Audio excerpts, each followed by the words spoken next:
Let's break down the most shocking revelation in Stranger Things, a twist that redefines everything we know.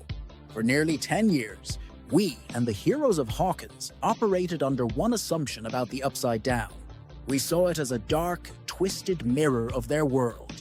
The same streets, the same houses, even Will's castle byres, all shrouded in a toxic, decaying fog. Fans theorized it was a doomed future, a psychic projection, or a parallel dimension that just happened to look like Hawkins. But as Dustin Henderson's research in Season 5 will supposedly reveal, all of those theories were fundamentally wrong. The Upside Down was never a world. It's not a place that evolved or existed on its own.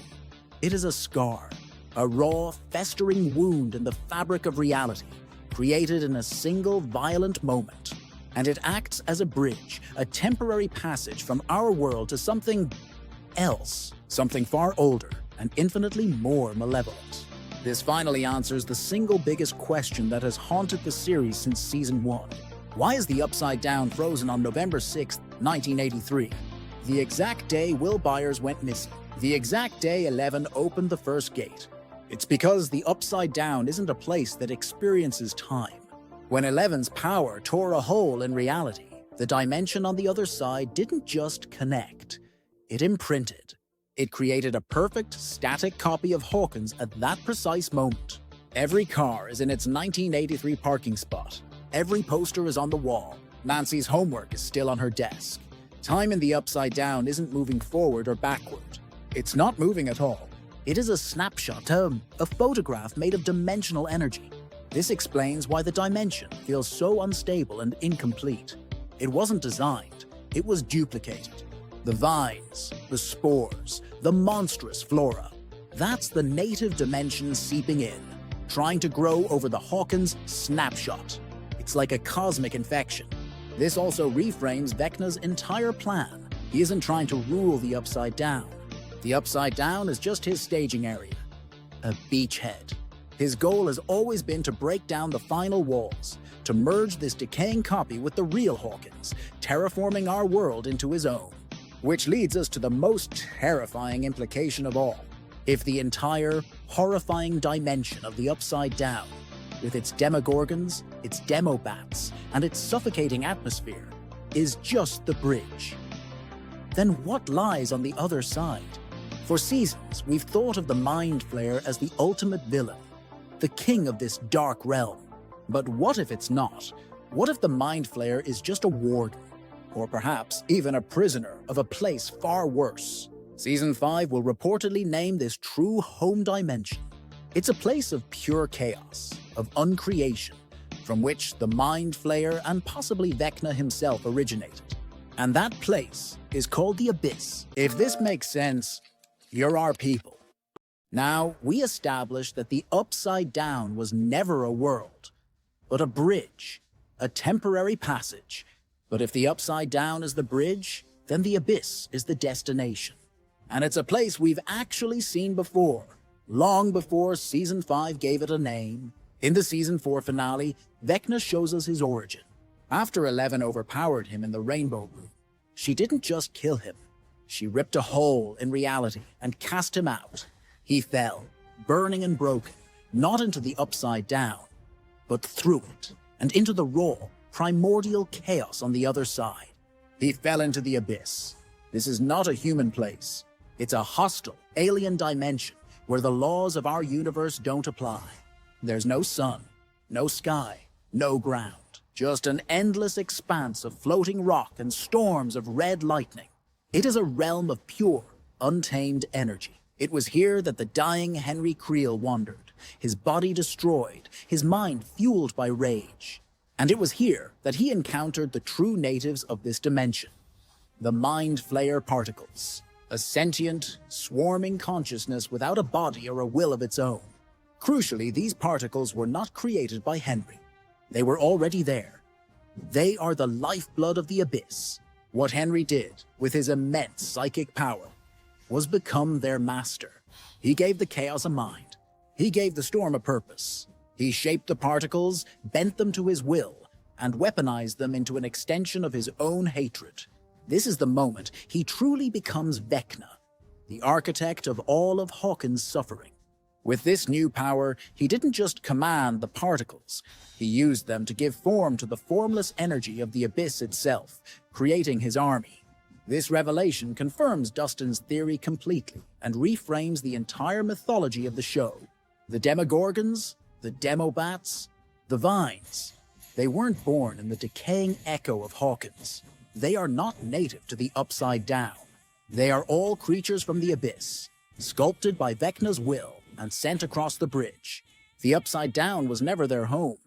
It was just the hallway that let them into our house. This concept is so crucial, it's being explored outside the show. In the Stranger Things stage play, The First Shadow, which chronicles Henry Creel's youth, this hostile realm is explicitly referred to as Dimension X. The lore has been hiding in plain sight, and Season 5 strongly hints that what Vecna showed us, the storms and the particles, is only a tiny fraction of its true terrifying scale. If Vecna could become a god in this realm, what other, older, and more powerful things already exist there, waiting in the darkness? Which brings us back to the final terrifying question. This dimension, this abyss, is an ancient, cosmic horror. So how did a small, quiet town in Indiana become the focal point of its rage? How did Hawkins, of all places, ever connect to a place like this? If you're enjoying this, please subscribe. Your support really means a lot. The opening of the Upside Down, the event that started everything, was not an accident. It was the final, catastrophic domino in a chain of events that began years earlier. It all starts on September 8th, 1979. Henry Creel, Dr. Brenner's number 1, unleashes a massacre at Hawkins' lab. He believes he is a predator, culling the weak. His rampage through the facility, killing children, scientists, and guards, ends in one final cataclysmic confrontation. 11 versus 1. But in that moment, fueled by a memory of love and a surge of righteous fury, 11 does the unthinkable. She doesn't just defeat him. She does what he thought was impossible. She opens a door to another place.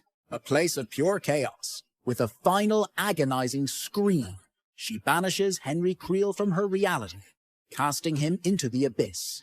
He is torn apart, burned, and remade by the raw power of that dimension, beginning his transformation into Vecna.